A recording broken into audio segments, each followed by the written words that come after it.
Hello, great people. Welcome to another session on Parenting Trailblazers here with yours truly, Eddie Ivan Kaweela, the African son. It's been a while when we started talking about parenting children intentionally to prepare them to lead Africa and the world in the coming years, where we do everything strategically, pointedly toward ensuring that we form the child holistically. When we first started off, we said we gotta have to emphasize the forming of the heart of the child. And that is still something that we take primarily as critical, as important. And we've, through the episodes, talked about several things that are critical, including things like creating moments of laughter and cheerfulness with the children because of the emotional impact that has on them, not as children only, but even as adults. We've talked about things like ensuring that you create intentional moments for children to speak, to air out the views, to let us know what's on their heart. Everything we are talking about is really adopted from my book, Parenting Trailblazers, which is available everywhere online as an ebook, an audiobook, and a physical hard copy print-on-demand book. So get yourself a copy and interact with the ideas that will help you sharpen your parenting strategies pointedly toward Africa, and making sure that we nurture our African children for leadership, and not just to let anyone speak to them, whatever ideologies and ideas, but rather for us to be able to tell them from a point of love and contextual clarity what we think they ought to be thinking like and focusing on. Now, of course, they're going to grow up and be their own people, but at least they would have understood what it is as a continent we would love them to support us with. Today, we are talking about another critical aspect. Now, this one goes down to the infants, the little ones.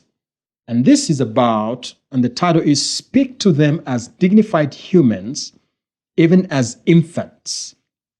Balance baby talk. Now, you're going to see that we are not discouraging baby talk, because research has shown that it's got some benefits. Yet, we are also saying that there's an alternative that many of us haven't used properly that could balance baby talk well. As parents and guardians, we all want what's best for our children, to see them grow and thrive in the best possible way. And language and communication are crucial in nurturing cognitive and linguistic development. And it's important for African parents and guardians to understand how our words can either promote or hinder our children's growth and their ability to flourish to their fullest potential. And in the African context, with our oral heritage, rich storytelling, and sweet melodious rhymes, the way we speak to our young children holds immense significance. And sometimes we often use playful and a lot of baby talk, quote unquote, characterized by nonsensical sounds and words and exaggerated tones, most times believing it's a natural way to engage with our little ones. But is our traditional use of baby talk the best approach for nurturing their cognitive development? Are there tenable speech alternatives we could employ to ensure the holistic development of our very young children? And that's why in this discussion, we highlight some of the alternatives that we think can be balanced with baby talk to get the best African child started off in life, to get the best out of the African child. A pivotal study conducted in Ethiopia by Teklu Abebe and Asefa El-Mariam in 2017 tracked 600 children over 3 years.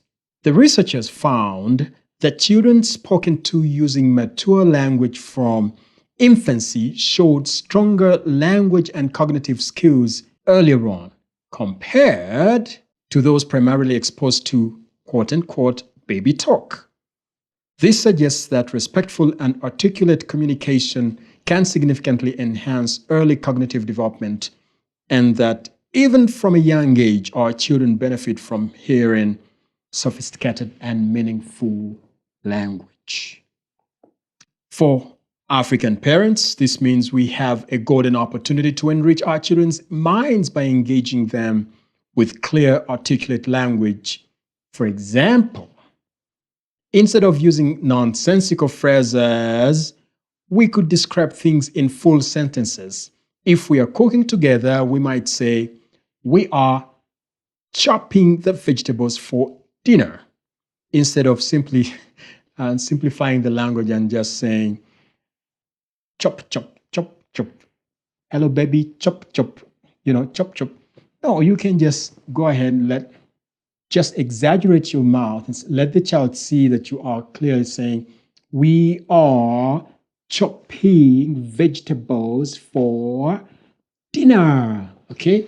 So that the child sees you constructing the real words, but in a way that may be more friendly.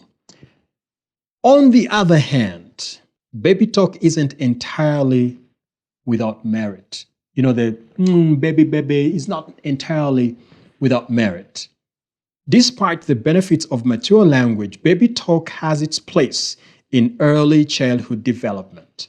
A 2020 study led by Stanford psychologist Michael Frank explored infants' responses to baby talk versus normal adult speech across various cultures.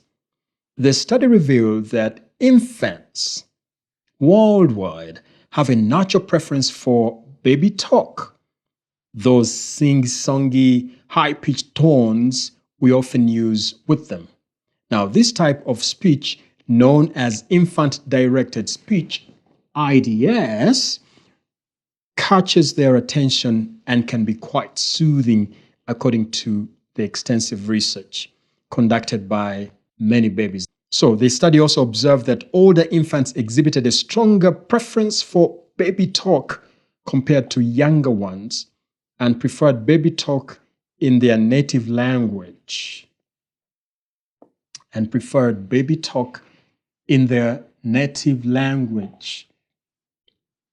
Highlighting the importance of language familiarity. And the consistency of these preferences across cultures suggests that it is a universal trait. Research was not just conducted on one group, on one tribe, but they try to make sure that they capture a variety of people groups and the infants in that case to be able to get a more comprehensive evaluation of what's the best way to talk to children. So you can see, and this is where sometimes research can be a very complicated thing. So the research by our friends Abebe and Helmariam in 2017 in Ethiopia really encouraged parents to go direct, speak to the child with clarity and seriousness or maturity of language. Then we have Dr. Michael Frank of Stanford, a psychologist, saying, no, let the baby talk continue. And the reason I'm having this broadcast to you, and I put it in the book, is because there is an alternative, a winning alternative to both baby talk and mature language communicated to the little babies. There's an alternative. And that's what I also want to focus our attention to. And this is what we call parentese. Parentese is an alternative that bridges what you would call baby talk and mature language as communicating to children. So I write and say that while baby talk has benefits, there is a concern that excessive use of that baby, hello, chop, chop, chop, that excessive use of that kind of language might hinder the acquisition of correct grammar. When the child is, Mommy's chopping, you know, it's true, they are communicating, but they're not speaking in any grammatical sense in that regard. So that's where people have challenges with this whole baby talk thing. The practice of parenting is a modified form of baby talk offers a balanced approach. So there was a study in 2015 by Masapolo, Polka, by Maynard, titled When Infants Talk, Infants Listen. Pre-babbling infants prefer listening to speech with infant vocal properties. A very long title to the research. This research found that infants prefer vowel sounds with infant-like vocal properties. This preference may be influenced by their early attempts to produce vowel sounds and aligns with the attention-drawing qualities of IDS. Remember IDS, infant-directed speech? The study's conclusions emphasize the importance of early exposure to speech and their sounds that match infants' vocal abilities, aiding in the development of speech perception skills. Parentese is a style of speaking that uses grammatically correct language.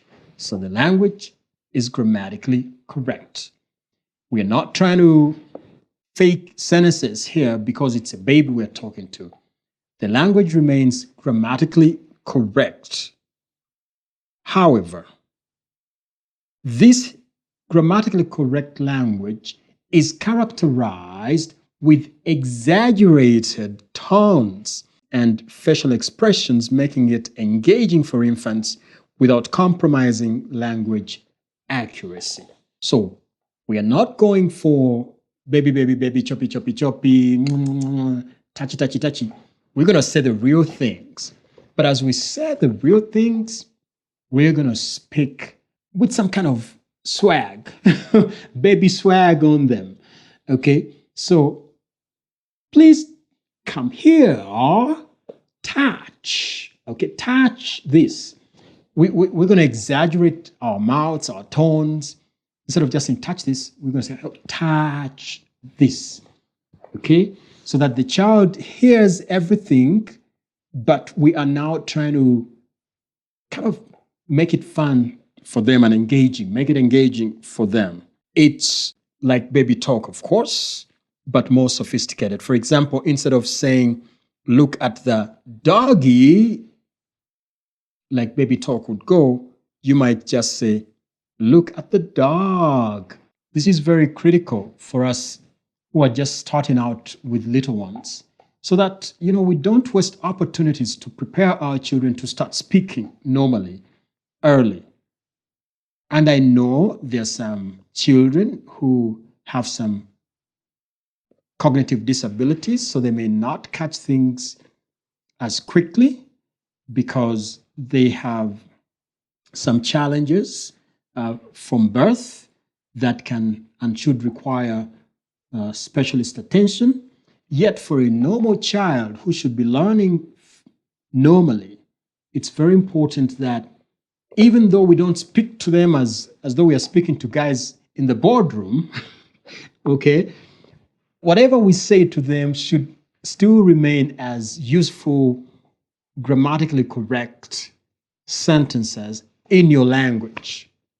In your language, because here we're not talking about French or English or Spanish, the foreign languages that we've all adopted, but in your language, that the language that you find suitable to communicate to your children. Let's look at some of the practical tips that I suggest here in the book on engaging the child.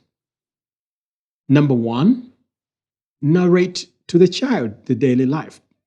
Make a habit of describing what you're doing throughout the day. For example, if you are gardening, you might say, we are planting seeds. We are planting seeds, and these seeds will grow into tall trees. You are being very sensible. You could make the same statement to a big child. Hey, we are planting trees and these trees will grow into tall trees. But now you're talking to a child who has crawled nearby or who's just started to walk, and you are in your backyard garden. And you are saying the same truth, but in a way that engages them. Tip number 2 in engaging children: use real world words and phrases, moon world words. Okay? So while it might be tempting to use simplified or baby-like words, using the actual words for objects and actions helps children learn the correct terms. Instead of saying, watch this, moo, moo, that's a moo, moo. You can guess where I'm going. You can say that's a cow. It makes the sound moo. It moves. Okay? But at least you have shown the child that that's a cow, not that's a moo. Next tip on how to talk to little ones, and we're talking about parenting trailblazers. Next tip is engage in storytelling. You know, Africans are story people. We are storytelling people. We are storytellers. Every African tradition has got stories, whether they're real, true stories or made up stories, but the stories are there. So you could think of real life stories, stories that actually point to reality, but you can make them fun and engaging for the child. African cultures are rich in storytelling, so use these stories to introduce new vocabulary and complex sentence structures. The goal here that we've been emphasizing as we try to get our African children to speak intelligibly early enough is let us not necessarily go the baby talk route, like some people are, or go the serious talk route, the extreme that some people are. Let's find the middle ground, which is use actual meaningful sentences with actual meaningful phrases, but in exaggerated form, where the grammar is not compromised, where the sense of the word and vocabulary are not compromised at all. Everything is intact, but you're being extremely exaggerated around. I hope this is helpful for those of us who are starting out with children.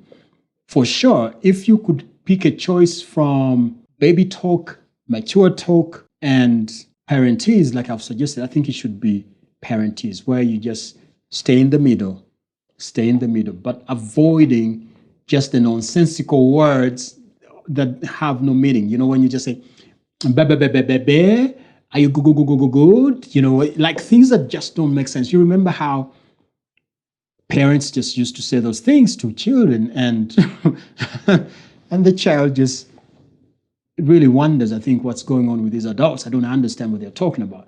So let's make sure that we strike that very beautiful balance. I have seen children talking pretty well when they are still very, very young, because their parents just make that choice to just talk to them as dignified, intelligent beings, even as infants. So that's what we're talking about today. Speak to them, talk to them as dignified individuals, even as infants. And we're saying balance baby talk. In practical terms, it means being mindful of the language we use with our children, understanding the power of words in shaping their minds, and being intentional about exposing them to a rich vocabulary and complex sentence structures. It means singing traditional or contemporary songs, telling progressive tales, and explaining the meaning behind practices and modern day lifestyles, all in a language that respects and challenges their growing minds. Isn't this beautiful? very freeing also for those of us who are new parents and you just don't know how to engage with the child that you have and how to make sure they learn the language that you want them to learn as quickly, but also as meaningfully as possible. And so I wish you all the best on this beautiful journey of getting your children to speak and talk intelligibly. Remember, we are doing this because we're preparing them to speak effectively, talk effectively, communicate effectively as African leaders, as adults leading our continent. So, some guiding questions, reflection questions that I have for you here. How can you intentionally incorporate mature language into your daily interactions with your children to enhance their cognitive and linguistic skills? Question number 2, in what ways can you balance the playful aspects of baby talk with the educational benefits of parentese to ensure your children receive the best of both worlds? And finally, what specific culture stories or proverbs can you share with your children to enrich their vocabulary while also instilling a sense of cultural pride and identity? Thank you for joining us here on this episode of Parenting Trailblazers, where we talked about ensuring that we speak to the children, the infants, the newborns, those ones who are starting to speak, as dignified individuals, dignified humans. Keep smiling, keep loving, keep parenting with love, keep parenting with clarity of language, keep parenting with engaged, expressive language for the little ones. Keep smiling, keep hoping, keep looking to God, who loves you and cares for your children too. See you next time. Like the show, and subscribe to the channel if you've not. Talk to you soon. All the best to you.